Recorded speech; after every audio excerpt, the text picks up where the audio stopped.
கணக்குப்பிள்ளை, எசமா, இது என்ன ஏகப்பட்ட ஓலைச்சுவடிகளை பரப்பி வைத்திருக்கிறீர்கள்? அது சின்ன எஜமானி அம்மாவுக்கு சில கணக்கு வழக்குகளை விளக்க வேண்டியிருக்கிறது. அதற்காக கணக்குகளை எடுத்து வைத்துக் கொண்டிருக்கிறேன். ஓ, அப்படியா? ஆம். அது சரி, நானும் ஓரிரு தினங்களாக உங்களை பார்த்துக் கொண்டிருக்கிறேன். வழக்கம் போல் இல்லாமல் உங்கள் முகம் வாட்டமடைந்துள்ளதே. உடல் நலம் சரியாக இல்லையா? எசமான், உங்களிடமிருந்து எதையும் மறைக்க முடியாது. வாட்டம் கண்டிருப்பது உண்மைதான்.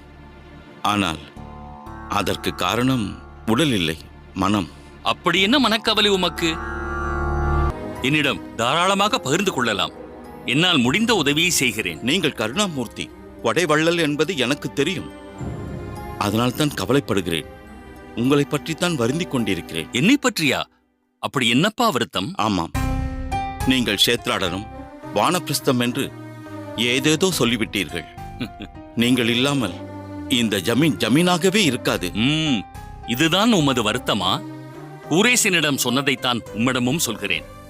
ஏதோ இன்றே கிளம்ப போவதாக வருத்தப்படுகிறீர்கள். அதற்கு இன்னும் அவகாசம் இருக்கிறது. மேலும் என்றாவது ஒரு நாள் எல்லோருமே செல்ல வேண்டியவர்கள் தானே. அதை நினைத்து இப்பொழுதுள்ள சந்தோஷத்தை நாம் இழந்துவிடக் கூடாது. சரி, நம் பண்ணையில் பணிபுரியும் யாருக்கோ ஏதோ அவசர நிதியுதவி தேவை என்று சொன்னீர்களே, என்ன அது? அது உங்களுக்கும் சின்ன எசமானருக்கும் பிரத்யேகமாக சமையலுக்கு அமர்த்திருந்தோமே நரசிம்மன், அவனுக்குத்தான். சரி, அவன் கேட்டதை கொடுத்து விடுங்கள். அவனே இங்கு வந்திருக்கிறான். உங்களை பார்ப்பதற்காக காத்து கொண்டிருக்கிறான். பாவம், இதுவரை நம்மிடம் எந்த உதவியும் கேட்டதில்லை. அப்படியா? சரி சரி, அவனை இங்கு வரச் சொல்லு. சரிங்க எசமா.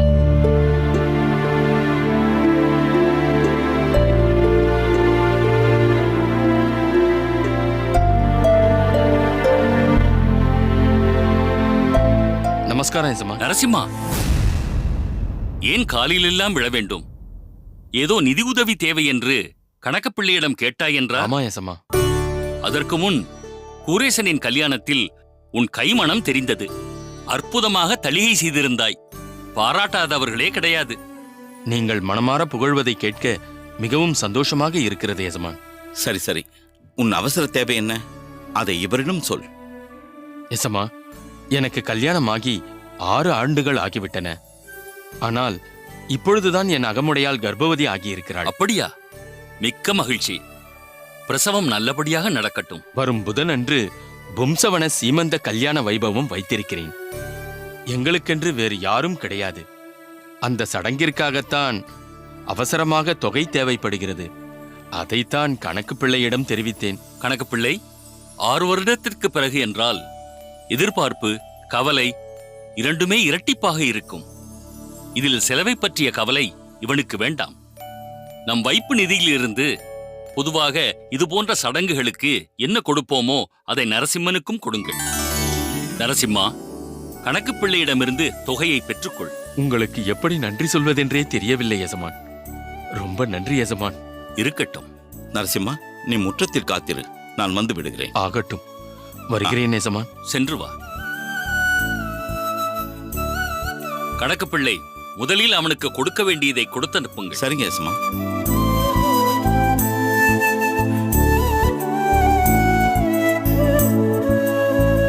கணக்குப்பிள்ளை, சற்று நில்லுங்கள்.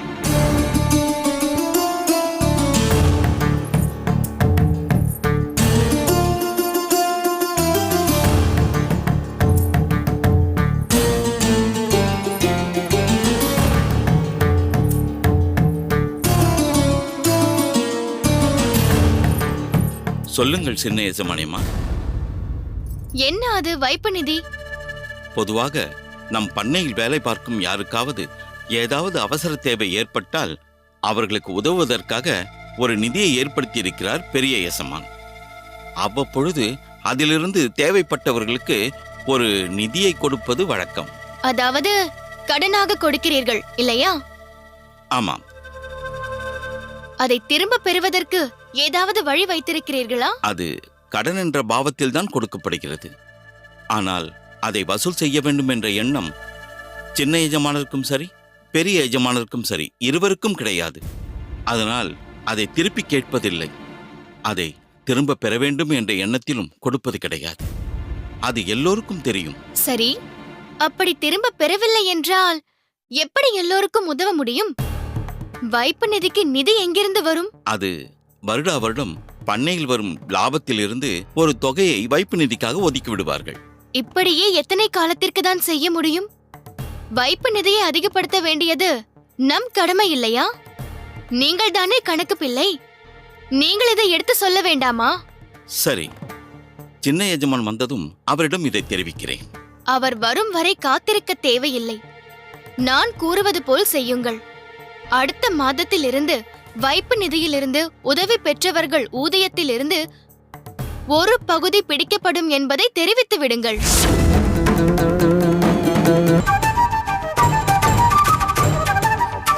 என்ன கணக்கு பிள்ளை, ஏன் வாயடைத்து விட்டீர்கள்? இல்லை, இதுநாள் வரை இந்த பண்ணையில் இப்படிப்பட்ட ஒரு சூழ்நிலை ஏற்பட்டதே இல்லை. ஏற்பட்டதில்லை, சரி. ஆனால் ஏதாவது ஒரு காலகட்டத்தில் யாராவது ஒருவர் ஏற்படுத்திதானே ஆக வேண்டும். கடனாக பெறும் தொகையை திரும்ப கொடுக்க வேண்டும் என்ற எண்ணத்தை எல்லோர் மனதிலும் நாம் தான் ஏற்படுத்த வேண்டும். நீங்கள் சொல்வது சரிதான். இருந்தாலும் சின்ன எஜமான் வந்ததும் அவரிடம் ஒரு வார்த்தை. மீண்டும் மீண்டும் சின்ன எஜமான் என்று சின்ன பிள்ளையைப் போல் ஏன் சொல்லிக்கொண்டே இருக்கிறீர்கள்? அவர் இங்கிருந்து போவதற்கு முன் பொறுப்பை என்னிடம் தானே ஒப்படைத்து விட்டு சென்றிருக்கிறார். நான் சொல்வதைப் போல செய்யுங்கள். உங்கள் சின்ன எஜமான் வந்ததும் அவரிடம் தெரிவிக்கலாம். இப்பொழுது நான் சொன்னதை உடனே செயல்படுத்துங்கள். சரி. நில்லுங்கள். மற்றொரு விஷயம். சொல்லுங்கள். இதுவரை யார் யார் எவ்வளவு உதவித்தொகை பெற்றிருக்கிறார்கள் என்ற பட்டியல் எனக்கு வேண்டும். நாளைக்குள். என்ன புரிகிறதா? புரிகிறது.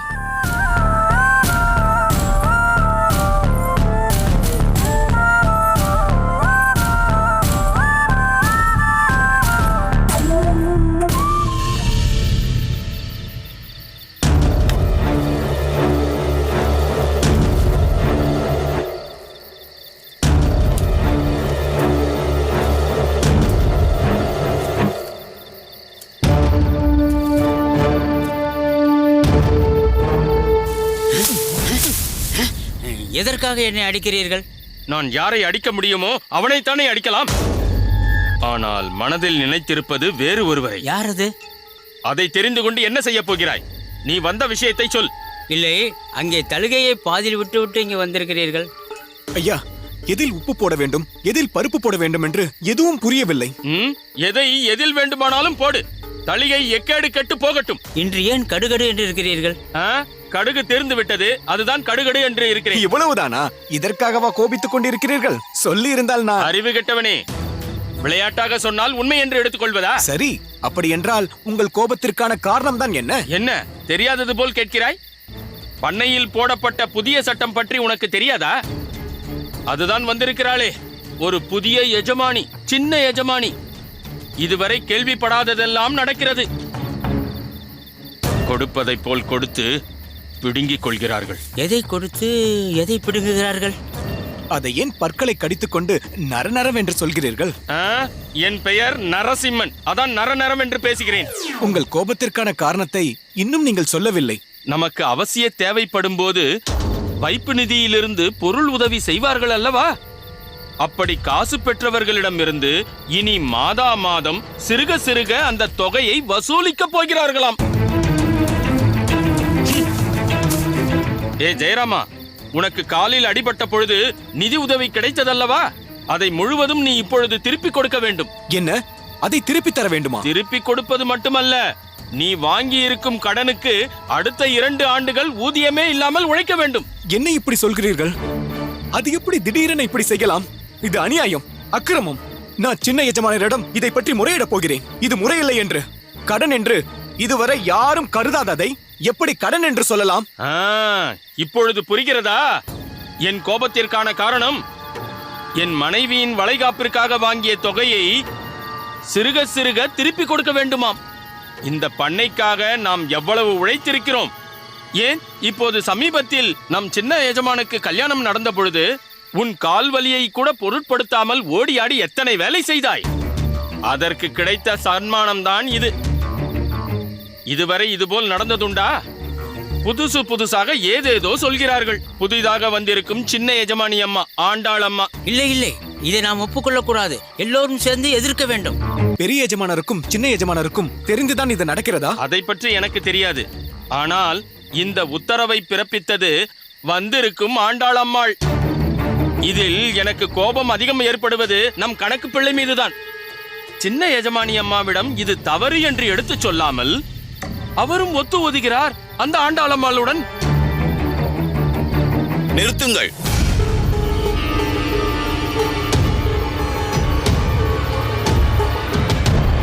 என்ன நரசிம்மா, என்ன வாய்க்கு வந்தபடி பேசுகிறாய்? பேசுவேன், அப்படித்தான் பேசுவேன். பின் என்ன?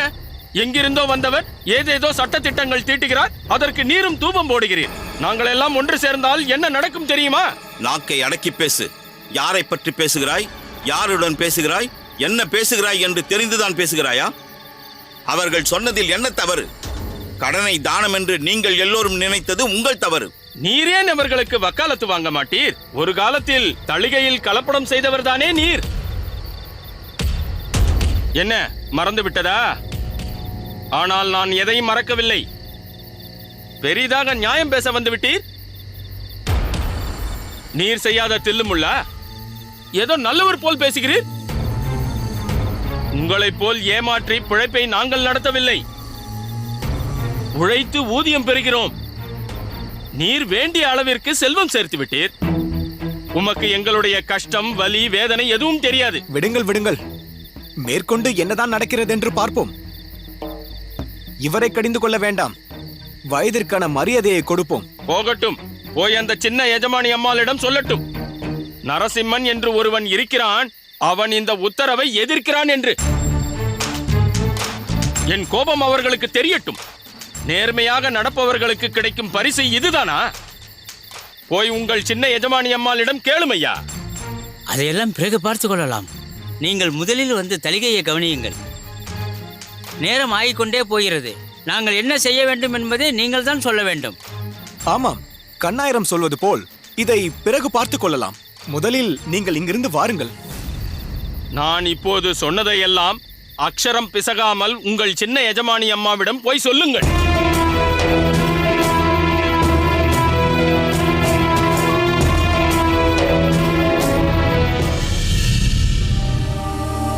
எசமா, எசமா,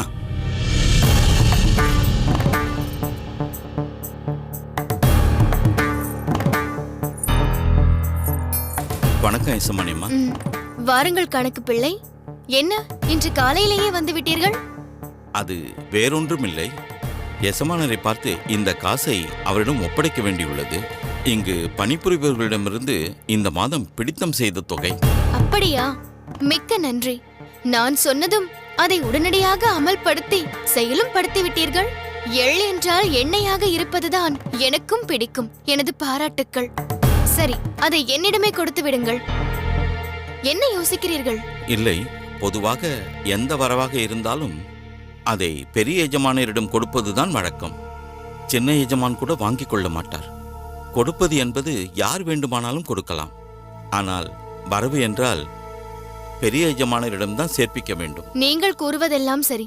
பணியாட்களின் கடன் தொகையிலிருந்து மாதம் ஒரு குறிப்பிட்ட தொகையை பிடித்தம் செய்ய வேண்டும் என்று கூறியது யார்? நீங்கள்தான் எசமானி அம்மா. அப்படியென்றால் இதை என்னிடம்தானே கொடுக்க வேண்டும். இதை பற்றி பெரிய எஜமானுக்கு தெரியுமா? அவரிடம் ஏதாவது சொன்னீர்களா? இதுவரை சொல்லவில்லை. பிறகு என்ன, என்னிடமே கொடுங்கள். கணக்கு பிள்ளை, நமது பணியாளர்களில் யார் யார் எவ்வளவு கடன் பெற்றிருக்கிறார்கள்? கடன் இல்லை, உதவித்தொகை. உங்களை பொறுத்தவரையில் உதவித்தொகை, என்னை பொறுத்தவரையில் கடன். அந்த பட்டியல் கேட்டிருந்தேன், அதை நீங்கள் கொடுக்கவே இல்லையே. அது இன்னும் ஓரிரு தினங்களில் கொடுத்து விடுகிறேன். அது முக்கியமாக எனக்கு தேவை. அது இருந்தால்தானே யார் யார் எவ்வளவு தொகை பெற்றிருக்கிறார்கள், எவ்வளவு பிடிக்கப்பட்டிருக்கிறது, எவ்வளவு மீதம் உள்ளது என்ற விவரம் தெரியும். ஆகையால் 2 தினங்களுக்குள் அதையும் கொடுத்து விடுங்கள். சரிங்க எசமானியம்மா.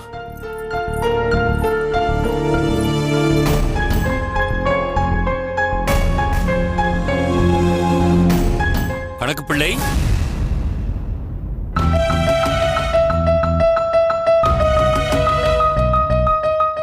என்ன கணக்கு பிள்ளை, வழக்கமாக இத்தனை முன்னதாக வந்ததில்லையே. எல்லாம் நலம்தானே? பறிகொடுத்து தான் விட்டோம். என்ன புதிர் போட்டு பேசுகிறீர்கள் கணக்கு பிள்ளை? ஏன் இந்த கவலை? எதை சொல்வது, எப்படி சொல்வது, ஒன்றும் புரியவில்லை. நம் பண்ணையில் புதிதாக ஏதேதோ நடந்து கொண்டிருக்கிறது. அது நல்லதா கெடுதலா ஒன்றும் புரியவில்லை. விஷயம் என்ன என்பதை நீங்கள் இன்னும் சொல்லவில்லை. அது தெரிந்தால் நல்லதா கெட்டதா என்பதை நான் சொல்கிறேன். நம் பண்ணையில் வேலை பார்ப்பவர்களின் அவசர தேவைக்காக ஒரு வைப்பு நிதி இருக்கிறது அல்லவா? ஆமாம், அதில் இருந்து அவ்வப்போது தேவையானவர்களுக்கு நிதி கொடுத்து கொண்டிருக்கிறோம். அதற்கென்ன? அந்த தொகையை நாம் திரும்ப பெற வேண்டும் என்று இதுவரை நீங்கள் சொன்னதில்லை. ஏன் சொல்ல வேண்டும்? அது உதவித்தொகை, கடன் தொகை இல்லையே. அது இப்பொழுது கடன் தொகையாக மாறிவிட்டது. என்ன கணக்கு பிள்ளை, என்ன சொல்கிறீர்கள்? யார் அதை கடன் தொகையாக மாற்றச் சொன்னது? உதவி பெற்றவர்களிடமிருந்து முதல் தவணையும் பிடித்தாகிவிட்டது. யாரை கேட்டு இப்படி செய்தீர்கள்? குரேசன் சொன்னானா? இல்லை எசமான், சின்ன எசமான் சொல்லவில்லை. வேறு யார் சொன்னது? எஜமானி அம்மாவின் உத்தரவு. எஜமானி அம்மாவா? யார்? ஆண்டாளா? ஆமா எசமா. ஆண்டாளா அப்படி சொன்னாள்? ஏன் ஏன் இப்படி செய்கிறாள்? எதற்காக என்று ஏதாவது சொன்னாளா? அது எதுவும் சொல்லவில்லை. யார் யாருக்கு உதவித்தொகை கொடுக்கப்பட்டிருக்கிறதோ அவர்கள் ஊதியத்திலிருந்து மாதம் ஒரு தொகையை பிடித்தம் செய்ய வேண்டும் என்றார்கள். நான் கூட அவர்களிடம் சின்ன எஜமானியரிடம் கேட்டு செய்யலாம் என்றேன். அதெல்லாம் எதற்கு? இப்பொழுது பொறுப்பு என்னிடம் ஒப்படைக்கப்பட்டுள்ளது, நான் சொல்லும்படி செய்யுங்கள் என்று உத்தரவு பிறப்பித்து விட்டார்கள். சரி, நான் ஆண்டாளிடம் பேசுகிறேன். அவள் இப்படி செய்திருக்கிறாள் என்றால் அதில் ஏதாவது காரணம் இருக்கும். இல்லை எசமான், ஆனால் பண்ணையில் வேலை பார்ப்பவர்களின் மத்தியில் இது பெரிய வருத்தத்தை ஏற்படுத்தி உள்ளது. நல்லது செய்யும் வரை பெரிய எஜமான் சின்ன எஜமான் இருவரும் தங்கமானவர்கள், கடவுளுக்கு சமம் என்று பேசிய அதே வாய் இப்பொழுது இந்த சம்பவத்தினால் வேறு விதமாக பேசுகிறார்கள். அதுவும் என் காது படவே. ஓ, அப்படி ஒரு சிக்கல் ஏற்பட்டுள்ளதா? சரி, எதுவாக இருந்தாலும் குரேசன் வரட்டும்.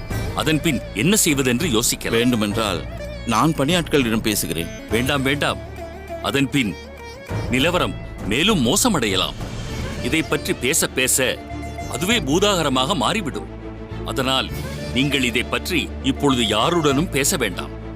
அடுத்த பிடித்தம் அடுத்த மாதம் தானே, அதற்குள் குரேசன் வந்து விடுவான். இந்த மாதம் பிடித்த தொகையையும் எஜமானி அம்மாவே வாங்கி கொண்டு விட்டார்கள். சரி, போகட்டும். இதை பற்றி நீங்கள் யாருடனும் விவாதிக்க வேண்டாம். உங்களுடைய மற்ற வேலைகளை கவனியுங்கள். சரிங்க எசமா. சரி.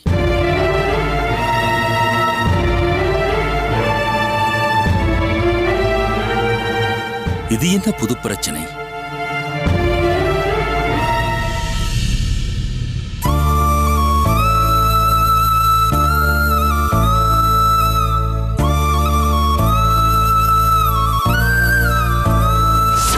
அவசர தேவைக்காக ஒரு வைப்பு நிதி இருக்கிறது அல்லவா?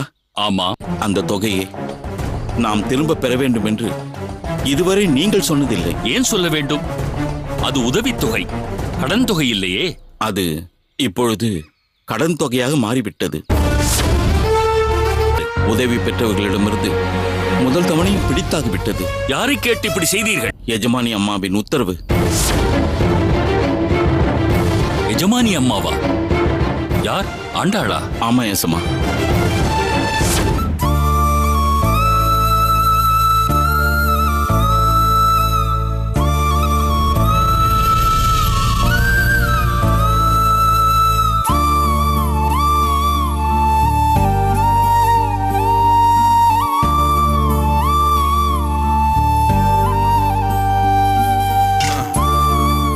நமஸ்காரம் சுவாமி. நமஸ்காரம். என்னது இது? ஆச்சரியமா இருக்கிறது. பொதுவாக நீங்கள் கோயிலுக்கு வருவதாக இருந்தால் அதற்கு முன்னரே தகவல் வந்துவிடும். இன்று அப்படி எதுவும் வரவில்லையே. அதுவும் இல்லாமல் ஏகாந்தமாக இங்கு வந்து நின்று கொண்டிருக்கிறீர்களே. ஒன்றுமில்லை பட்டர் சுவாமிகளே, மனது சற்று சலனமடைந்துள்ளது, சஞ்சலம் ஏற்பட்டுள்ளது. உங்களிடமிருந்து இப்படி ஒரு சொல் வருவது மேலும் அதிசயத்தையும் ஆச்சரியத்தையும் ஏற்படுத்துகிறது. பொதுவாக ஒரு வைத்தியர் பலதரப்பட்ட மக்களை சந்திக்கிறார். எல்லோரும் அவரிடம் செல்வது ஏதாவது ஒரு உடல் உபாதையினால். அது குணமடைய வேண்டும், அதுவும் விரைவில் குணமடைய வேண்டும் என்ற எதிர்பார்ப்புடன் செல்கிறார்கள். அதேபோல் பெருமாளை தரிசிக்க வருகின்ற பக்தர்கள் பல தரப்பட்ட விண்ணப்பங்களுடன் இங்கு வருகின்றனர். அதை என் மூலமாக பெருமாளிடம் சமர்ப்பிக்கின்றனர். அந்த ஆதிகேசவனுக்கு அடியேன் ஒரு தூதுவனாக காரியதரிசியாக செயல்படுகிறேன். பெண்ணிற்கு விரைவில் கல்யாணம் நடக்க வேண்டும், இன்னும் செல்வம் பெருக வேண்டும், புத்திரபாகியம் ஏற்பட வேண்டும், தொழிலில் அபிவிருத்தி ஏற்பட வேண்டும்.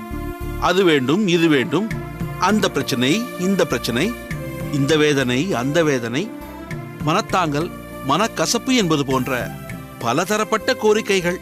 எதற்காக இதை சொல்கிறேன் என்றால், இத்தனை காலமாக அடியேனும் பார்த்து கொண்டு வருகிறேன்.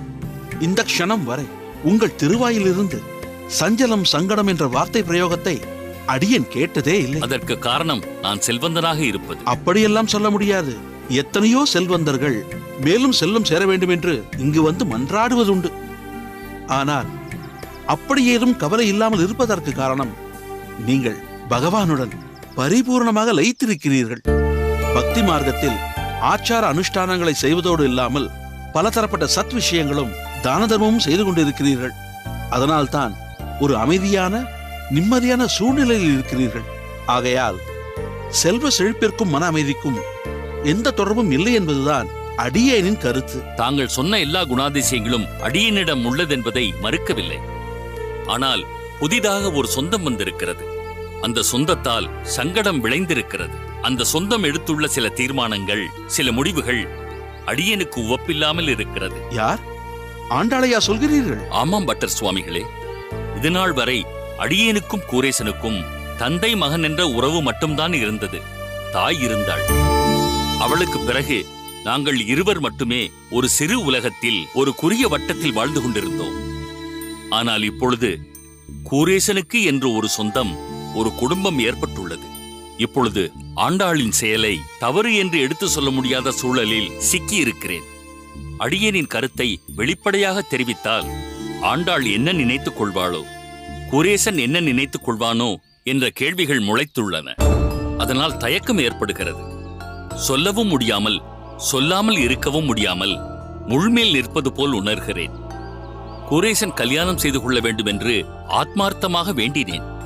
ஆனால் அதனால் ஏற்பட்டுள்ள விளைவை எப்படி சமாளிப்பதென்று தெரியவில்லை பட்டரே. சுவாமி, பிரச்சனை என்ன என்பதை என்னிடம் தெரிவிக்கலாம் என்றால் வெளிப்படையாக சொல்லுங்களேன். உங்களுக்கே தெரியும், நம் பண்ணையில் வேலை பார்க்கும் பணியாளர்களின் அவசர தேவைக்கென்று உதவுவதற்காக ஒரு வைப்பு நிதியை ஏற்படுத்தியிருக்கிறோம். அது ஒருவித கடன் என்றாலும் அதை நாங்கள் கடனாக பாவித்ததும் இல்லை, திரும்ப பெற வேண்டும் என்ற நோக்கமும் இருந்ததில்லை. ஆனால் இப்பொழுது ஆண்டாள் கடன் வாங்கிய பணியாட்களின் ஊதியத்திலிருந்து சிறுக சிறுக பிடிக்க வேண்டும் என்று கணக்கப்பிள்ளையிடம் உத்தரவு பிறப்பித்துள்ளார். கூரேசனின் ஈகை குணத்தை பற்றி ஊரே அறியும். அடியேன் கூற தேவையில்லை. எத்தனையோ உபகாரங்கள் செய்துள்ளான், நன்கொடைகள் அளித்துள்ளான். ஏன், சமீபத்தில் கட்டப்பட்ட மண்டபத்திற்கும் எங்களுக்கு சொந்தமான நிலத்தை விற்று பொருளுதவி செய்தான். அதை பற்றி அடியேனும் கவலை கொண்டதில்லை. மாறாக ஆதரித்துதான் வந்திருக்கிறேன். இன்னும் சொல்லப்போனால், மண்டபத்தில் சிலைகள் வடித்த ஸ்தபதி அவர்கள் சிக்கனம் கருதி சில செலவுகளை தவிர்க்கலாம் என்று சொன்னபோது கூட அதை பொருட்படுத்தாமல் மண்டபம் நன்றாக இருக்க வேண்டும் என்ற எண்ணத்தில் செலவை பற்றி கவலை கொள்ளவில்லை கூரேசன். ஆண்டாளின் செயல்பாடு பற்றியோ அவள் எடுத்துள்ள முடிவுகள் பற்றி கூட அடியனுக்கு பெரிய வருத்தம் இல்லை. ஆனால் கூரேசனின் தாராள குணத்திற்கும் அவன் சிந்தனைக்கும் எதிர்மாறாக இவள் செயல்கள் அமைந்து விடுமோ என்று பயமாக இருக்கிறது. இருவர் குணமும் மனப்பான்மையும் பொருந்தாமல் போய்விடுமோ என்ற பீதியை கிளப்புகிறது. இதனால் இருவருக்கும் கருத்து வேறுபாடு ஏற்பட்டு அதன் விளைவு வேறு மாதிரி ஆகிவிடுமோ என்று அச்சமாக இருக்கிறது. இதை எப்படி கூரேசனிடம் சொல்வதென்றே புரியவில்லை. இதில் மற்றொரு சிக்கல் என்னவென்றால், பல தடங்களுக்கு பிறகு இந்த கல்யாணம் நடந்திருக்கிறது. அதனால் அடியேன் ஏதாவது யதார்த்தமாக நல்லெண்ணத்தில் சொல்லப்போக அதை வேறு விதமாக நினைத்துக் கொள்ளும் வாய்ப்பும் இருக்கிறது. ஒரு தாழ்வு மனப்பான்மையும் ஆண்டாளுக்கு ஏற்படக்கூடும். அதனால்தான் அடியேன் பட்டும் படாமல் செயல்பட்டு கொண்டிருக்கிறேன். சுவாமி, உங்களுக்கு கூரேசனை பற்றி நன்றாக தெரியும். அதேபோல் நானும் கூரேசனை பற்றி நன்றாக அறிவேன். ஆனால் ஆண்டாளை பற்றி உங்களை விட எனக்கு நன்றாக தெரியும். நீங்கள் கூறியது போல் செயல்படும் பெண் அல்ல அவள். அவள் ஏன் இப்படி செய்கிறாள் என்றும் எனக்கு புரியவில்லை. கல்யாணத்திற்கு பிறகு பெண்களின் குணத்தில் மாறுதல் ஏற்படும் என்று சொல்வார்கள். அதேபோல் ஆண்டாளின் குணத்திலும் ஏதாவது மாறுதல் ஏற்பட்டுள்ளதோ என்னவோ. ஆனால் இது பொருட்டு நீங்கள் ஆண்டாளிடம் பேசுவதோ நான் பேசுவதோ சரியாக இருக்காது. வேறு யார்தான் பேச வேண்டும்? ஆண்டாளின் தகப்பனார் சுதர்சனம் தான் பேச வேண்டும். இதுவரை ஆண்டாள் ஒரு சாதாரண பெண்ணாக இருந்தாள். ஆனால் இப்பொழுது கூரேசனின் மனைவி என்ற ஸ்தானத்தில் இருக்கிறாள். யார் எந்த ஸ்தானத்தில் இருந்தாலும் தாய் தந்தை என்ற பந்தம் என்றும் மாறாதது. அதனால் சுதர்சனத்தை விட்டு பேச சொல்வதுதான் ஒரே தீர்வாகும். அது சரி, ஆனால் இந்த பிரச்சனையை அடியேன் எப்படி சுதர்சனத்திடம் சொல்வது? அவர் அடியேனை தவறாக நினைத்து விட்டால் அது இன்னும் கடினமானது. நீங்கள் சொல்ல வேண்டாம், அடியேன் சுதர்சனத்திடம் பக்குவமாக சொல்கிறேன். எப்படியோ இந்த சங்கடம் விரைவில் தீர வேண்டும் பட்டர் சுவாமிகளே. இல்லை என்றால் இந்த மன உளைச்சலே அடியேனை கொன்றுவிடும். கவலைப்படாதீர்கள், அவசியம் தீர்ந்துவிடும். அந்த ஆதிகேசவன் அனைத்தையும் தீர்த்து விடுவான்.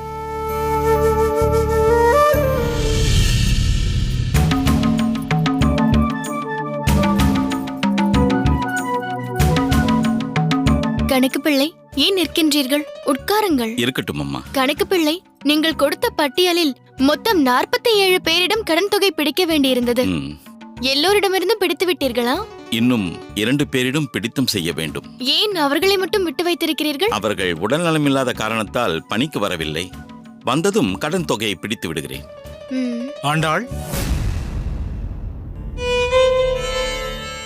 வாருங்கள் அம்மா, வாருங்கள் அப்பா. வணக்கம் சுவாமி. நமஸ்காரம். வணக்கம்மா. என்ன ஆச்சரியம், திடீரென்று வந்திருக்கிறீர்கள்? ஏதோ உன்னை பார்க்க வேண்டும் போல் தோன்றியது. இதே ஊரில் தானே இருக்கிறோம், அதான் உடனே புறப்பட்டு வந்துவிட்டோம். ஆண்டாள், நீ ஏதோ கணக்கு வழக்குகளை பார்த்து கொண்டிருக்கிறாய் போலிருக்கிறது. ஆமாம் அப்பா, பணியாளர்களின் கணக்கு வழக்குகளை பார்த்து கொண்டிருந்தேன். கணக்கு பிள்ளை, அம்மா. மற்ற கணக்குகளை பிறகு பார்த்துக் கொள்ளலாம். இந்த காசு பைகளை பத்திரமாக கஜானாவில் வைத்து விடுங்கள். சரிங்கம்மா.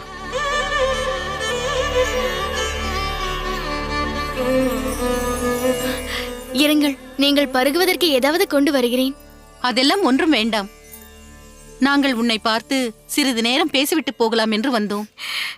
சரி, உட்காருங்கள் அம்மா, உட்காருங்கள் அப்பா.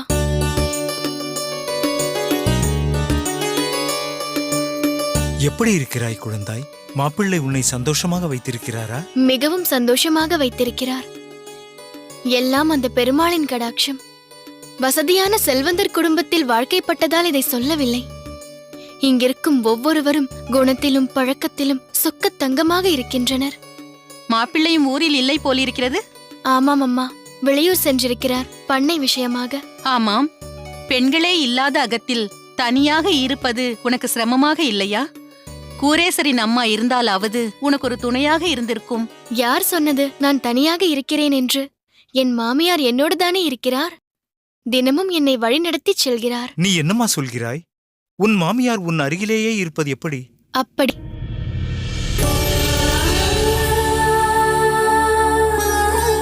நான் செய்யும் ஒவ்வொரு விஷயத்திற்கும் அவர் ஆசையை பெற்றுக் கொள்கிறேன். எப்படி பெருமாளும் தாயாரும் நம்முடன் இருப்பது போல் உணர்கிறோமோ, அதே உணர்வை என் மாமியாரின் திருவுருவ படம் எனக்கு ஏற்படுத்துகிறது. நீ இப்படி சொல்வது மிகவும் சந்தோஷமாக இருக்கிறது. நீ சொல்வது போல் எல்லாமே பெருமாளின் அனுகிரகம்தான். உனக்கு இப்படி ஒரு வாழ்க்கை அமையும் என்று நான் கனவிலும் நினைத்து பார்க்கவில்லை. ஆமாம், அது என்ன, நீ ஏதோ கணக்கு வழக்கு பார்த்து கொண்டிருந்தாய் போலிருக்கிறது. அது வேறொன்றும் இல்லையப்பா, என் நகத்துக்காரர் வெளியூர் சென்றிருக்கிறார் அல்லவா, கணக்கு வழக்கு பார்த்து கொள்ளும் பொறுப்பை என்னிடம் ஒப்படைத்து விட்டு சென்றிருக்கிறார். இந்த கணக்கு வழக்கு பொறுப்பெல்லாம் நமக்கு எதற்கம்மா? என்னப்பா இப்படி சொல்கிறீர்கள்? இது என் நகம், என் குடும்பம். இதில் எனக்கு என்று என் நகத்துக்காரர் பொறுப்பு கொடுத்திருக்கிறார். அதை நான் திறம்பட செய்ய வேண்டாமா? அது சரி, ஆனால் கணக்கு வழக்கு என்றாலே சிக்கலும் குழப்பமும் அதிகம். உனக்கும் பரிச்சயம் இல்லாதது, அனுபவப்படாதது. பிறகு உன்மீது யாரும் குறை கூறக்கூடாதல்லவா? என் மகள் பழி சொல்லுக்கு ஆளாக கூடாதே என்ற கவலைதான். நீங்கள் பயப்படும்படி இங்கு எதுவும் நடக்கவில்லை, நடக்கவும் நடக்காது. அதற்கில்லை அம்மா, கொடுக்கல் வாங்கல் என்பது எப்போதுமே ஏதாவது ஒரு சிக்கலை ஏற்படுத்திவிடும். சிறு தவறு கூட பெரிதாகவே கருதப்படும். அப்பா, பாத்திரம் அறிந்து பிச்சையிடு என்று சொல்வார்கள். அதைப்போல் நான் எல்லாவற்றையும் அலசி ஆராய்ந்துதான் செயல்படுகிறேன். மேலும் இந்த புதிய பொறுப்பு எனக்கு மிகவும் பிடித்திருக்கிறது, உற்சாகத்தையும் அளிக்கிறது. எல்லாவற்றிற்கும் மேல் இந்த குடும்பத்தின் நிர்வாகத்தில் என்னுடைய பங்களிப்பும் இருக்கிறது என்று சந்தோஷமும் ஏற்படுகிறது. இருந்தாலும் இதெல்லாம் தேவையா என்று மீண்டும் ஒருமுறை யோசித்துக்கொள். என்னப்பா, நான் என்ன செய்தாலும் ஆதரிக்கும் நீங்கள் இன்று நேர்மாறாக சொல்கிறீர்கள். மனதில் ஏதோ வைத்துக்கொண்டு பேசுவது போல் தோன்றுகிறது. ஒருவேளை இதை பற்றி பேசத்தான் வந்திருக்கிறீர்களா? ஆமாம்மா, இந்த பண்ணையில் பணிபுரியும் பணியாட்கள் மத்தியில் ஏதோ சலசலப்பு ஏற்பட்டுள்ளது. அது பரவலாக என் காதிற்கும் வந்து எட்டியது. என்ன சலசலப்பு? அது ஏதோ நீ புதிதாக உத்தரவு பிறப்பித்திருக்கிறாயாம். உதவித்தொகையை கடனாக கருத வேண்டும் என்றும் அதனால் மாத பிடித்தம். அப்பா, நீங்கள் தவறாக நினைத்துக் கொள்ள வேண்டாம். நீங்கள் பண விவகாரங்களில் பெரிதாக ஈடுபடாததால் உங்களுக்கு தெரிய நியாயமில்லை. இங்கு வந்த பிறகுதான் நானும் பல விஷயங்களை தெரிந்து கொண்டேன். சில விஷயங்களை சில காரணங்களுக்காக செய்ய வேண்டிய கட்டாயம் உள்ளது. ஆனால் அது இறுதியில் பயனுள்ளதாகத்தான் இருக்கும். நம்முடைய எல்லா செயலும் எல்லோருக்கும் பிடிக்கும் என்று சொல்ல முடியாது. சிலருக்கு பிடிக்கலாம், சிலருக்கு பிடிக்காமல் போகலாம். எல்லோரையும் திருப்திப்படுத்துவது என்பது கடினம். மற்றவர்கள் என்னை பற்றி என்ன பேசுகிறார்கள் என்பதெல்லாம் எனக்கு கவலை இல்லை. ஜமீனின் வளர்ச்சிதான் எனக்கு முக்கியம். ஆண்டாள், யார் என்ன வேண்டுமானாலும் சொல்லிவிட்டு போகட்டும் என்று அசட்டையாகவோ அலட்சியமாகவோ இருக்க முடியாது. அப்பா, இதற்கு மேல் விரிவாக என்னால் உங்களுக்கு எடுத்துரைக்க முடியாது. என் அகத்துக்காரருக்கு புரியும். அவருக்கு புரியாமல் போய்விடக் கூடாதே என்பதுதான் என் கவலை. அவர் ஆதரிப்பார் என்ற நம்பிக்கை எனக்கு இருக்கிறது. அது போதும். நான் சொல்வதை சற்று காது கொடுத்து கேளம்மா. இல்லை அப்பா, இதற்கு மேல் இதை பற்றி பேசுவதற்கு எதுவும் இல்லை. நான் உங்களுக்கு பருகை ஏதாவது எடுத்து வருகிறேன். என்ன இது? நம்ம ஆண்டாளா இப்படி பேசுகிறாள்? இடத்திற்கும் காலத்திற்கும் தகுந்தவாறு மனித சுபாவம் மாறும். அதுதான் இயல்பு. அது சில சமயம் வியப்பையும் ஏற்படுத்தும். எது எப்படியோ, இனி பெருமாள் பார்த்துக் கொள்வார் என்று விட்டுவிட வேண்டியதுதான்.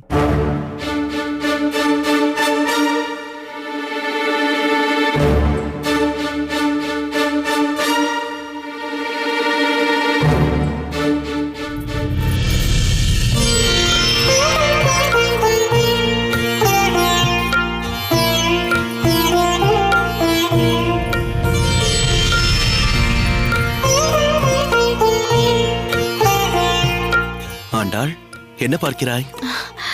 வாருங்கள் சுவாமி. ஊரிலிருந்து திரும்பும் போது ஸ்ரீபெரும்புதூரில் சோமயாஜி சுவாமிகள் அகத்திற்கு சென்றிருந்தேன். அவர் அகத்தில்தான் இதை கொடுத்தார்கள். அடியேன் மிகவும் விரும்பும் திரட்டிப்பால் மற்றும் விளாம்பழ பச்சடி.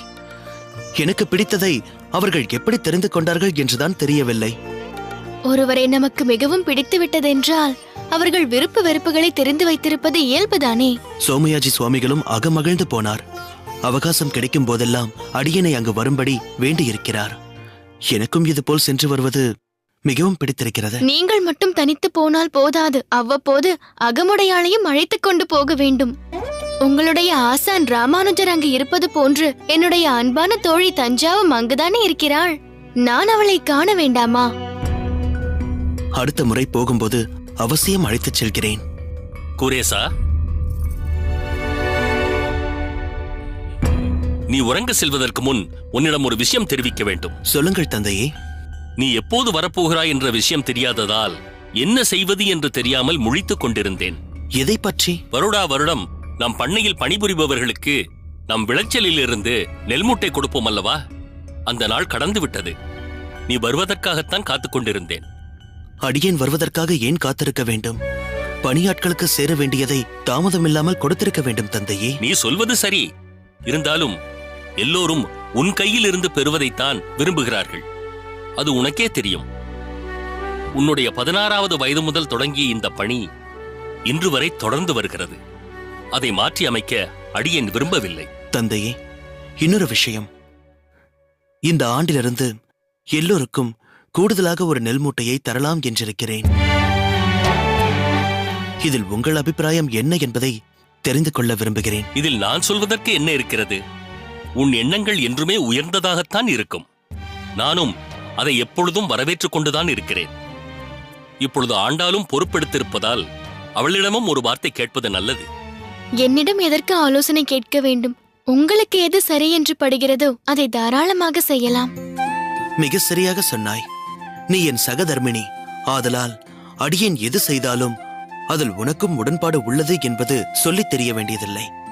சரி தந்தையே, நாளையே இதற்கு தேவையான ஏற்பாடுகளை கவனிக்கிறேன். நீங்கள் சென்று ஓய்வெடுத்துக் கொள்ளுங்கள். சரி குரேசா. ஆண்டாள், சீக்கிரம் எடுத்து வைத்துவிட்டு நீயும் வந்து உறங்கு. ம்.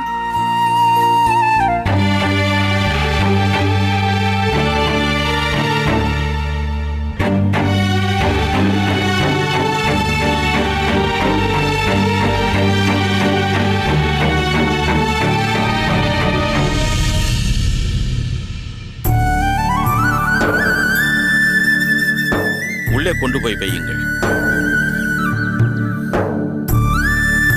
பார்த்து. ம்.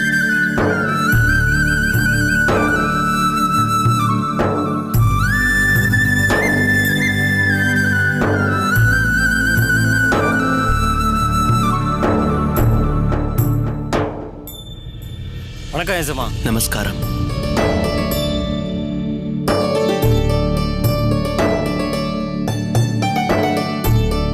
வணக்கம் யசமா. நமஸ்காரம். இப்பொழுது புறப்பட்டால்தான் சரியாக இருக்கும். வண்டியை கட்டச் சொல்லுங்கள். எங்கு செல்வதற்கு? என்ன கணக்கு பிள்ளை, மறந்து விட்டீர்களா? உமக்கும் வயதாகிக் கொண்டிருக்கிறது. இன்று நம் பண்ணையில் வேலை செய்பவர்களுக்கு நெல் மூட்டை கொடுக்க வேண்டும் அல்லவா? இதுவே தாமதமாகிவிட்டது. 3 தினங்களுக்கு முன்பே கொடுத்திருக்க வேண்டும். தெரியும். அந்த நெல் மூட்டைகளை தான் இறக்கிக் கொண்டிருக்கிறேன். நான் நம் அகத்திற்கு வரும் மூட்டைகளை பற்றி சொல்லவில்லை, கொடுக்கப்பட வேண்டிய மூட்டைகளை பற்றி சொன்னேன். யசமா, கொடுக்கப்பட வேண்டிய மூட்டைகள் தான் இவை. கொடுக்க வேண்டிய மூட்டைகள் என்றால் அவற்றை இங்கே ஏன் கொண்டு வருகிறீர்கள்? பணியாளர்கள் இருக்கும் இடத்திற்கல்லவா எடுத்துச் செல்ல வேண்டும். ஓ, கொடுக்க வேண்டியவர்களுக்கு ஒதுக்கப்பட்டதை தவிர அதிகமாக இருப்பவைகளா இவை? இல்லை யசமா, இவை கொடுக்க வேண்டிய மூட்டைகள் தான். ஆனால் அதற்கான அவசியம் இப்பொழுது இல்லை. அவசியம் இல்லை என்றால்? உங்களிடம்தான் கேட்கிறேன். ஏன் பேசாமல் இருக்கிறீர்கள்? நாம் கொடுப்பதை வாங்கிக் கொள்ளும் மனநிலையில் நம் பணியாளர்கள் இல்லை. அதனால்தான் யசமான் மூட்டைகளை இங்கே இறக்கிக் கொண்டிருக்கிறேன். இது என்ன கணக்கு பிள்ளை? நாம் கொடுப்பதை வாங்கிக் கொள்ளும் மனநிலையில் நம் பணியாளர்கள் இல்லையா? இதுவரை கேள்விப்படாததாக இருக்கிறது. ஏன், நாம் கொடுப்பது போதவில்லை என்று எண்ணுகிறார்களா?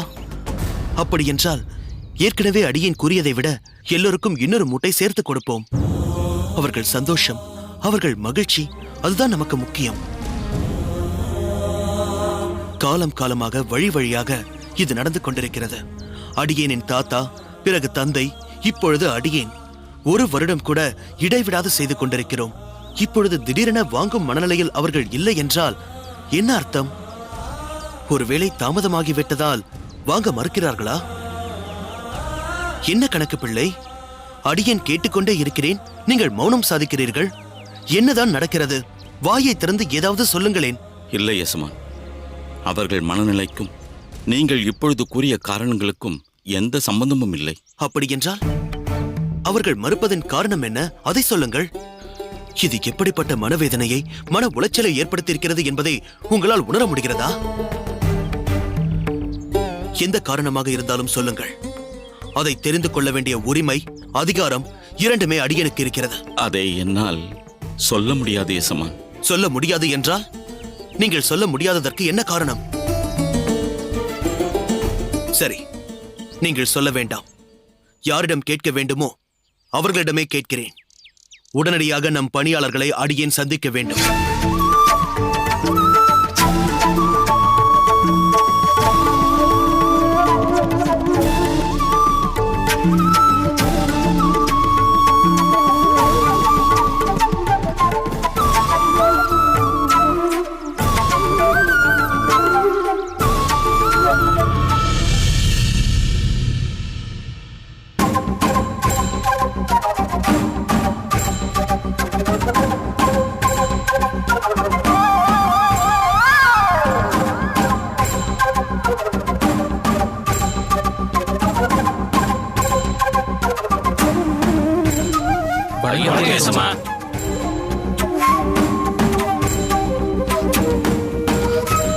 இந்த வணக்கம் உங்கள் உள்ளத்திலிருந்து வருகிறதா, இல்லை உதட்டிலிருந்துதான் வருகிறதா? மனதாரத்தான் சொல்கிறோம் ஏசம்மா. அப்படி தெரியவில்லையே. இத்தனை நாட்களாக நீங்கள் எல்லோரும் நன்றாக இருக்க வேண்டும் என்று நாங்கள் நன்றாக இருக்க வேண்டும் என்று நீங்கள் நினைக்க பரஸ்பரம் ஒரு அந்யோன்யம் இருந்தது. இந்த தான தர்மம் செய்வதால் கிடைக்கக்கூடிய மதிப்பு மரியாதை என்றில்லாமல் ஆத்மார்த்தமாக எஜமான் என்ற நினைப்புடன் நீங்கள் பழகிக் கொண்டிருக்கிறீர்கள். ஆனால் நாங்கள் உங்களை பணியாட்களாக பார்க்கவில்லை, எங்களது சொந்தமாகத்தான் பார்க்கிறோம். எல்லோரும் சேமமாக இருக்க வேண்டும் என்றுதான் நினைக்கிறோம். அப்படி இருக்கும் பொழுது இன்று தானமாக நாங்கள் கொடுத்த இந்த நெல் மூட்டையை வேண்டாம் என்று நிராகரிக்கிறீர்கள் என்றால் அதன் பொருள் என்ன? கணக்கு பிள்ளையிடம் கேட்டால் அவர் சரிவர பதில் சொல்ல தயங்குகிறார். ஏன் இந்த முடிவு? எங்களுடைய சொந்தமே உங்களுக்கு வேண்டாம் என்று அர்த்தமா? என்ன ஏசமா இப்படியெல்லாம் சொல்கிறீர்கள்? வேறு எப்படி பேசுவது? வழி வழியாக காலம் காலமாக நாங்கள் கொடுத்து வரும் இந்த தானத்தை மறுத்தால் அது எங்கள் மூதாதையர்களை அவமானப்படுத்தியதாக ஆகாதா? சரி, மறுப்பதற்கான காரணம் என்ன? அதையாவது சொல்லுங்கள். இப்பொழுது கொடுத்தது போதவில்லை என்றால் சொல்லுங்கள். இன்னும் 2 மூட்டை 3 மூட்டை என்று அதிகமாக தர சொல்கிறேன். என்ன கணக்கு பிள்ளை? இதில் அதிர்ச்சி அளிக்கும் விஷயம் என்னவென்றால், தமிழ் பாசனர்கள் மீது ஈடுபாடுள்ள வேங்கடநாதனும் பரந்தாமனும் கூட இன்று இவர்களோடு சேர்ந்து நிற்பதுதான். மன்னிக்க வேண்டும் சுவாமி, ஊரோடு ஒத்து வாழ் என்று சொல்வார்கள். இது இவர்கள் எல்லோரும் ஒருமித்து எடுத்த முடிவு. அதற்கு நாங்களும் கட்டுப்பட்டுத்தானே ஆக வேண்டும். சரி, காரணம் கேட்டேன். அதை யாரும் சொல்லாமல் இருப்பது ஏன்? நீங்களாவது சொல்லுங்கள். எல்லோரும் இந்த மூட்டையை வாங்க மறுத்ததற்கு காரணம்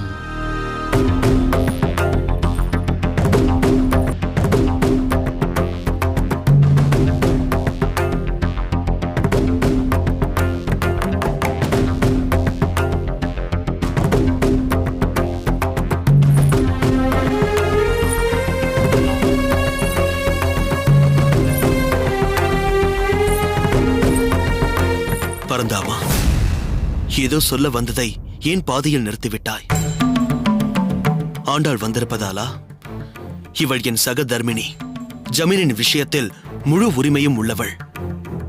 அதனால் நீ சொல்ல வந்ததை தயங்காமல் சொல்லலாம். இல்லை, சொல்ல வந்த விஷயமே எசமானி அம்மாவை பற்றிதான். ஆண்டாளை பற்றியா?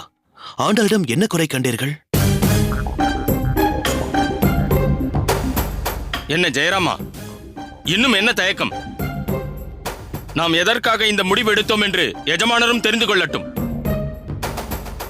காரணம் இல்லாமல் இந்த முடிவை நாம் எடுக்கவில்லை என்று அவரும் தெரிந்து கொள்ளட்டும்.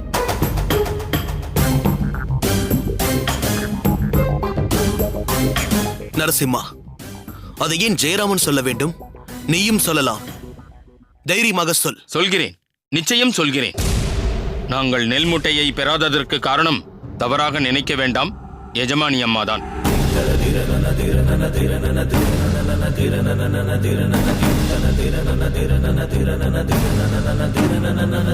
இது நாள் வரை நீங்கள் கொடுத்த தான தர்மத்தை, நிதி உதவியை அன்போடு பெற்றுக்கொண்டோம்.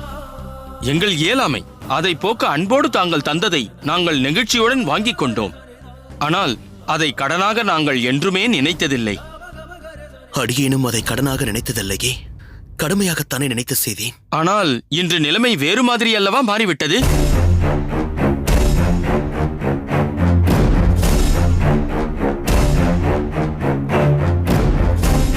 நீ சொல்வது புரியவில்லை. நீங்கள் வெளியூர் சென்று விட்டீர்கள்.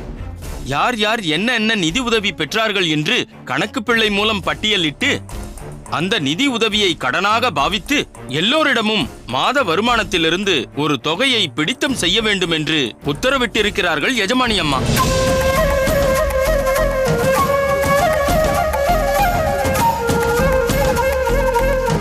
என் அவசர தேவைக்காக நான் வாங்கிய தொகையை பிடித்தம் செய்ய போகிறார்கள் என்று தெரிந்திருந்தால் நான் அந்த தொகையை பெற்றிருக்கவே மாட்டேனே.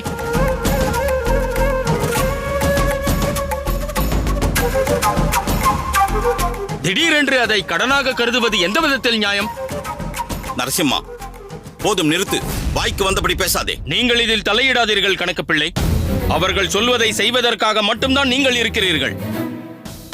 நீங்கள் எங்கள் நிலையை விளக்கி இருக்கலாம் அல்லவா? நீங்கள் சொல்லவில்லை, அதனால் தான் நான் எடுத்து சொன்னேன். எஜமானரும் தெரிந்து கொள்ளட்டும். அவர் இல்லாத போது இங்கு என்னவெல்லாம் நடந்தது என்று. நரசிம்மா, அவனை தடுக்காதீர்கள். அவன் பேசட்டும். எஜமான், வருடத்திற்கு 3 முறை நெல் மூட்டையை தானமாக தருகிறீர்கள்.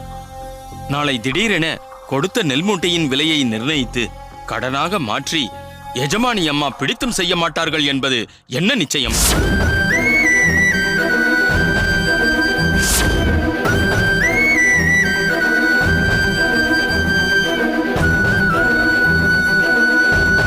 கொடுப்பது தானமா கடனா என்று தெரியாத போது எந்த நம்பிக்கையில் வாங்கிக் கொள்வது? அதனால்தான் இனி எந்த பொருளையும் ஜமீனிடம் இருந்து பெற்றுக் கொள்வதில்லை என்று தீர்மானத்திற்கு வந்துவிட்டோம். நாங்கள் நெல் மூட்டைகளை வாங்கிக் கொள்ளாததற்கு இதுதான் காரணம். சொல்ல வேண்டியதெல்லாம் சொல்லி முடித்து விட்டாயா நரசிம்மா? சிலர் தானத்தை வெளி உலகிற்கு தெரிந்து செய்வார்கள், வேறு சிலரோ அமைதியாக அடக்கமாக செய்வார்கள். அதேபோல் சிலரின் கண்டிப்பான நடவடிக்கைக்கு பின்னால் நல்ல எண்ணம் பொதிந்திருக்கும். அந்த நல்ல விஷயத்தை தான் ஆண்டாள் இப்பொழுது செய்திருக்கிறாள். என்ன எஜமான் சொல்கிறீர்கள்? உங்களுக்கு தெரியாமலா இப்படி நடந்தது? உங்களுக்கு தெரியாமல் என்று சொன்னீர்களே, அதுவே தவறு. அடியனுக்கு தெரியாமல் ஆண்டாள் எதுவும் செய்வதில்லை, செய்யவும் மாட்டாள். ஒரு சகதர்மிணி என்பவள் எப்படி இருக்க வேண்டும் என்பதை பரிபூர்ணமாக தெரிந்து வைத்திருப்பவள் தான் ஆண்டாள். இப்படி ஒரு உத்தரவு பிறப்பிக்கப் போவதாக அடியனிடம் சொல்லிவிட்டுதான் செய்தாள்.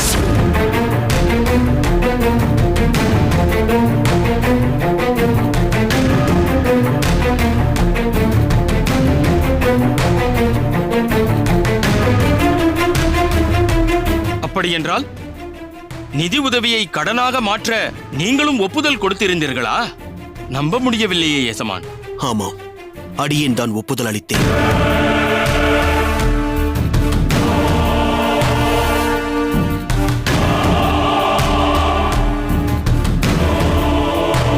அடியேன் அப்படி ஒப்புதல் கொடுத்ததற்கான காரணத்தை நீங்கள் எல்லோரும் தெரிந்து கொள்ள வேண்டும்.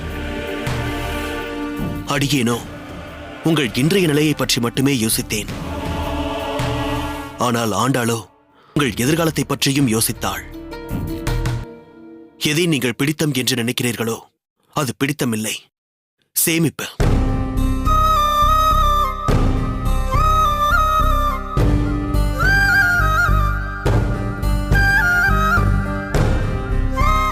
மாதந்தோறும் ஊதியம் பெறுகிறீர்கள், அதை செலவு செய்கிறீர்கள். அவசர தேவையின் போது அடியனிடம் வருகிறீர்கள், அடியேன் உதவி செய்கிறேன், அத்துடன் முடிந்து விடுகிறது. காலத்திற்கும் இப்படியேதான் இருக்கப் போகிறீர்களா? உங்கள் சந்ததியும் இப்படித்தான் இருக்கப் போகிறதா? எதிர்காலத்தை பற்றிய சிந்தனையோ சேமிப்போ இல்லாமல் வாழ்க்கையில் அடுத்த நிலைக்கு நீங்கள் செல்ல வேண்டாமா? இதை பற்றிதான் ஆண்டாள் யோசித்தாள். எதுவாக இருந்தாலும் எஜமான் பார்த்துக் கொள்வார் என்று நீங்கள் இருந்தீர்கள். அடியேனும் அப்படிதான் இருந்தேன். உங்கள் சந்ததிக்கு ஒரு சேமிப்பு தேவை என்ற நல்ல எண்ணத்தில் நீங்கள் கொடுத்த உதவித்தொகையை கடன் போல் அவர்களிடமிருந்து திரும்பப் பெறுங்கள். கடன் என்று சொன்னால்தான் திரும்பத் தருவார்கள். மாதா மாதம் அவர்களிடமிருந்து பிடித்தம் செய்யும் தொகையுடன் அதே பங்கு ஜமீன் தரப்பிலிருந்தும் ஒரு தொகையை சேர்த்து வருட இறுதியிலோ அல்லது 5 ஆண்டுகளுக்கு ஒரு முறையோ அவர்களிடமே பெரிய தொகையாக சேர்ப்பித்து விடலாம் என்று ஒரு உயர்ந்த ஆலோசனையை ஆண்டாள்தான் அடியனுக்கு சொன்னாள்.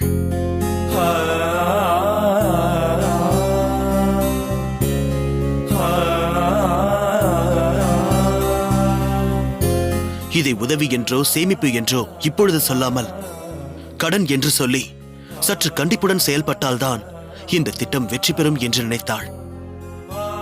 அதனால்தான் அடியேன் ஊரில் இல்லாத சமயம் பார்த்து தானே உத்தரவு பிறப்பிப்பது போல் பிறப்பித்தாள். அடியேன் உங்களை பற்றி மட்டும் சிந்தித்து உதவித்தொகையை கொடுத்தேன். ஆனால் ஆண்டாளோ உங்கள் சந்ததிகளை பற்றியும் சிந்தித்து இப்படி ஒரு திட்டத்தை வகுத்திருக்கிறாள். நீங்கள் நினைத்தது போல் ஆண்டாள் உங்களிடமிருந்து பிடித்தது கடன் அல்ல, அவள் உங்கள் மேல் காட்டிய கருணை.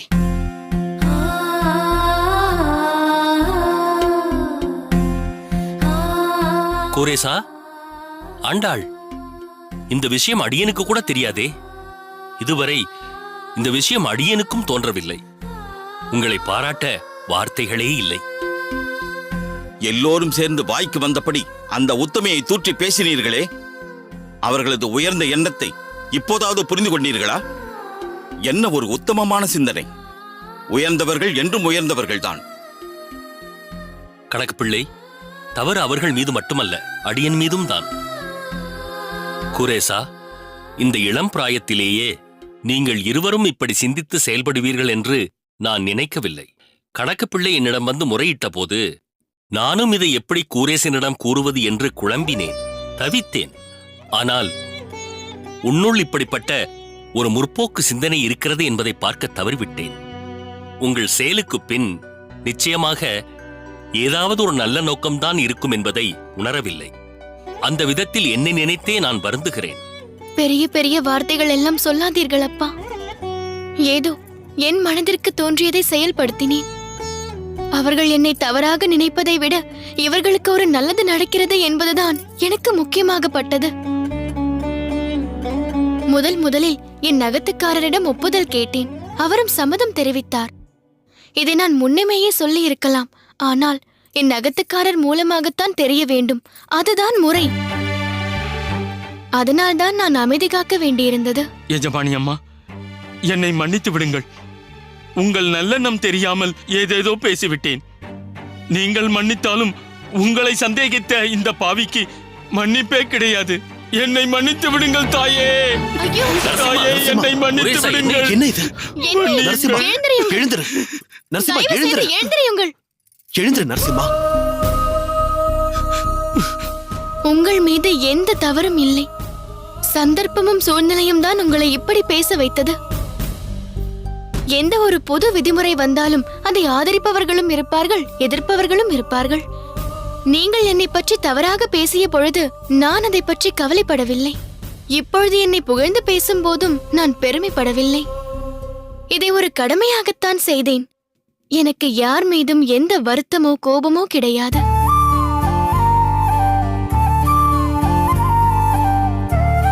சரி, இப்பொழுதுதான் எல்லாம் தெளிவாகிவிட்டதே. அவரவர்களுக்கு சேர வேண்டிய நெல் மூட்டைகளை தருகிறேன், வந்து பெற்றுக்கொள்ளுங்கள். இல்லை, நாங்கள் நெல் மூட்டையை வாங்க மாட்டோம். உங்கள் கையிலிருந்து வாங்க மாட்டோம். எஜமானி அம்மாவின் கையிலிருந்துதான் வாங்குவோம்.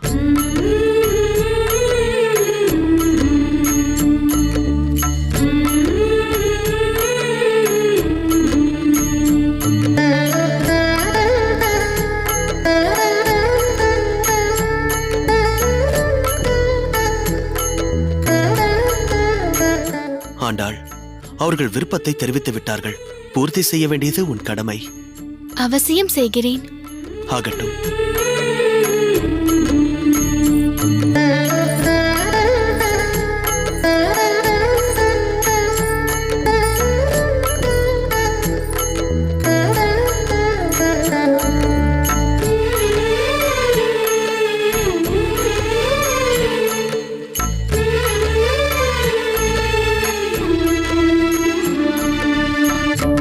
பெருந்தேவி, நீ அடியனை விட்டு சென்று விட்டாய் என்றுதான் நினைத்தேன்.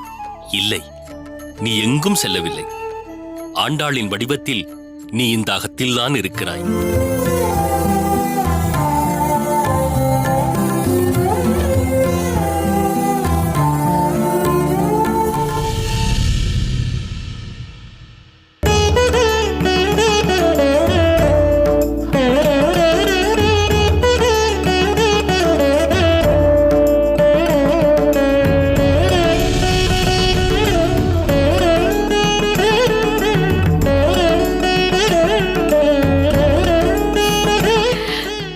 வா புனிதா. என்னை பார்க்க வேண்டும் என்று நீங்கள் சொன்னதாக கணக்கு பிள்ளை சொன்னார். ஆமாம், நான் தான் வர சொன்னேன். பார்த்த நாட்கள் ஆகிவிட்டது. என் கல்யாணத்திற்கு நீ செய்த உதவியை என்னால் மறக்கவே முடியாது. நான் பெரிதாக ஒன்றும் செய்யவில்லை. நீங்கள் தான் மிகைப்படுத்தி சொல்கிறீர்கள் அம்மா. இது உன் தன்னடக்கத்தை பிரதிபலிக்கின்றது. அன்றிலிருந்தே உனக்கென்று பிரத்யேகமாக ஏதாவது செய்ய வேண்டும் என்று நினைத்துக் கொண்டிருந்தேன்.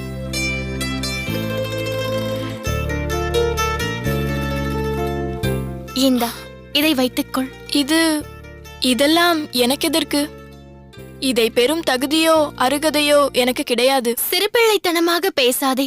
இப்பொழுது நான் அணிந்து கொள்ளவில்லையா? உனக்காவது ஒரு ஸ்திரமான வாழ்க்கை இருக்கிறது. எனக்கு அதுவும் இல்லாமல் இருந்தேன். என் நிலை உனக்கு நன்றாகவே தெரியும். அதனால் இதை மறுக்காமல் வாங்கிக்கொள். நீயும் கதிரேசனும் மிகவும் உண்மையானவர்கள், தூய்மையானவர்கள். அதற்கு ஒரு அங்கீகாரம் என்று இதை வைத்துக்கொள். இதை ஒரு முதலாளி தொழிலாளி என்ற விதத்தில் இல்லாமல் ஒரு தோழி என்ற முறையில்தான் நான் உனக்கு கொடுக்கிறேன். இதை அணிந்து கொள்.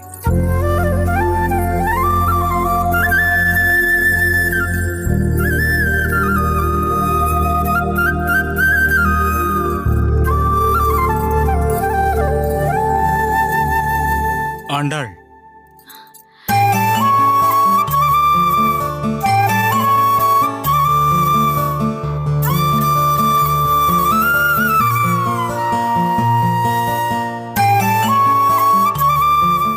வாருங்கள் அப்பா, வாருங்கள் பட்டர் சுவாமிகளே. என்ன புனிதா, எப்படி இருக்கிறாய்? நன்றாக இருக்கிறேன் அம்மா. சரி, நான் புறப்படுகிறேன். புனிதா, கதிரேசனை விசாரித்ததாக சொல்லம்மா. அவசியம் சொல்கிறேன். வருகிறேன். உட்காருங்கள் அப்பா, உட்காருங்கள் அம்மா, உட்காருங்கள் சுவாமிகளே.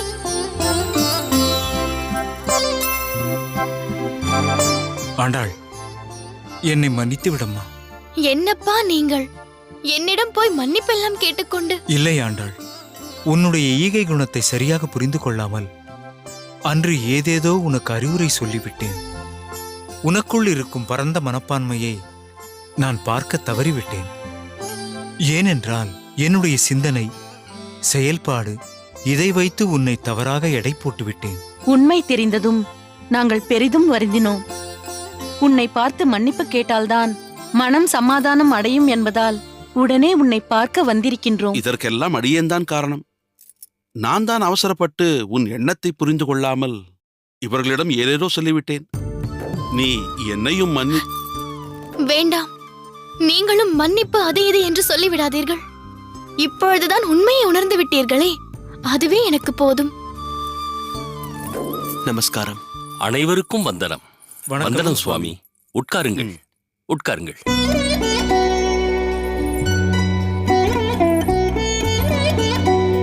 நீங்கள் கூறும் அதே நிலையில்தான் அடியேனும் இருக்கிறேன்.